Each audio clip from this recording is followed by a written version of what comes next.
ሲጀመር እኮ ልጁ ፍቅረኛ እንዳለው ሰምቻለሁ። አምናለሁ። ታውቃለህ ከልቤ እንደማፈቅርህ። ግን የሱን ቤተሰቦች እንድትጋቡ ወስነዋል። ካላንቺ ህይወቴ እንዴት ሊሆን እንደሚችል እንኳን ማሰብ አልችልም። መጣውኛ እንዴ መታጠቢያ ቤት ደርሼ። እሺ እቴ።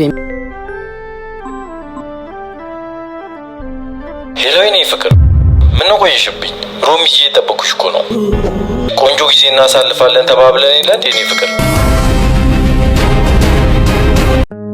አምላኬ ሆይ ለምንድነው እየተፈተንኩ ያለሁት? ህይወቴን የምለውጥበትን ይህንን የሚያክል ፕሮጀክት አሳክተልኝ በማፈቅራት ሴት ግን እንድሰበር ለምን ፈቀድክ?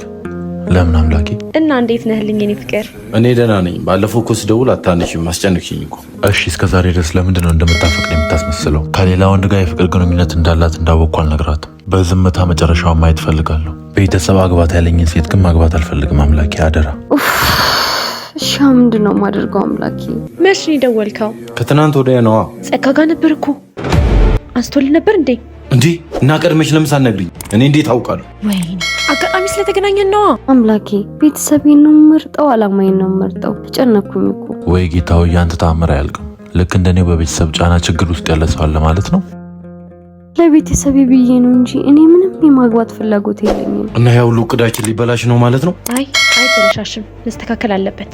ራሴን ትልቅ ቦታ አድርሼ ለሰዎች መድረስ፣ ሰዎችን መርዳት፣ ለሰዎች መቆም ነው የኔ አላማ።